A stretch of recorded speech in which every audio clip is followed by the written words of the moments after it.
My trans daughter transitioned so that she can inherit my mother's $1 million ring and sell it, but all her efforts will come to waste. I have two children, Bob and Meg. Meg was born male but began to transition to female a year ago. My dad gave my mom a huge and expensive diamond ring for their 30th wedding anniversary, and when she died in 2009, she stated that everything went to my dad except that ring, which is to pass on to the next born female in our family. I only have one sibling, a brother, and like me, he didn't have a daughter, so we just figured one of us would eventually have a granddaughter, and she would get the ring. The ring was last appraised in 2004 for 1.2 M. I do not know what it's worth now. Meg and I have always had a contentious relationship. She was always having problems in school, always causing problems with her mom and brother, wouldn't listen to anyone, had never held a job for more than a few weeks, and had been arrested for shoplifting. She has just been a tough kid to raise. She still lives with us, and we're still paying for everything. A few weeks ago she said that she wanted my mother's ring. I thought she was kidding, but when I said no and laughed, she exploded, called me names, and threw food all over the kitchen before storming out. I wanted to change the locks while she was gone, but I calmed down because I knew that would probably lead to a lousy outcome. My wife initially agreed with me but now thought Meg should get the ring. I will not give her the ring, and here is why: it would fracture my relationship with my brother. I am not 100% sure that Meg didn't transition specifically to get this ring. She has said several times that we're dumb not to sell it.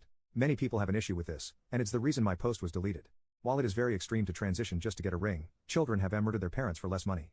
Meg has already asked her grandparents and us for her share of the inheritance. I also hate the thought of it, and I hope it's not true. Even though this wasn't an issue my mother ever thought about, I am positive that she wouldn't want a trans female to have the ring. She wanted the ring passed down from daughter to daughter so that no one could ever lose it in a divorce. Currently, my daughter dates women, which could lead to the exact problem my mom wanted to avoid. Someone mentioned she could detransition after getting the ring. I hadn't even thought of that. Even though I'm not happy about it, I am willing to accept my daughter as she is, and I try my best not to dead name her and use the right pronouns. A lot of people said a lot of hateful things about me being transphobic, and if that's how you feel, consider that I still support her. She's on my insurance, and I pay for her medication that insurance doesn't. It's been hard for the whole family. We all do our best. Her doctor said that being transgendered may be the reason she struggled so much growing up, and at the end of the day, I just want my kids to be healthy and happy. The ring is in a safety deposit box in another city. Meg doesn't know who to contact to see if she'd be eligible, so I am stopping her from getting it. I am not sure what the exact wording of the will is, but it's a legal document and very specific about how the ring should transfer. If one of us has a cis granddaughter who isn't responsible and would want to sell the ring, I would do all I could to stop the transfer, but unless there are stipulations in the will for that, which there might be, I would have no choice. I have not told Meg that I suspect she transitioned just to get the ring. I was talking to my wife about it because so many people have mentioned how crazy that is. It doesn't seem crazy. My wife verbalized it better than I did. She's always treated us, especially me, like a resource, not family. Update: I contacted the law firm that set up the will and got some clarification on the actual terms. Long story short, there is language that stops Meg from being eligible to claim the ring.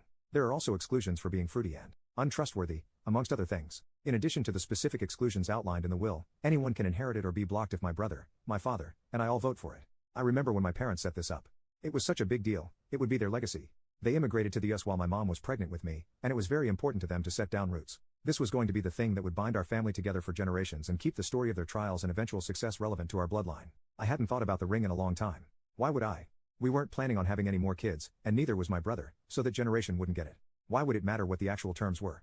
When my daughter started to transition, it didn't even occur to me that it might make her eligible for the inheritance. That's how far removed from my day-to-day life the ring is. Now that this has all happened, I've thought critically about what this ring really is and what it will most likely accomplish. I have spoken to my brother. I told him that Meg asked for the ring, and I said no without knowing the will's terms. He agreed that Meg had too many problems getting the ring, and like me, he hadn't even thought about the ring since the will happened. I asked him what we should do if one of our kids had a daughter. She was irresponsible and wanted to pawn the ring. He agreed that it would be a problem that he wouldn't like. Then I told him I didn't see this working out as our mom had thought.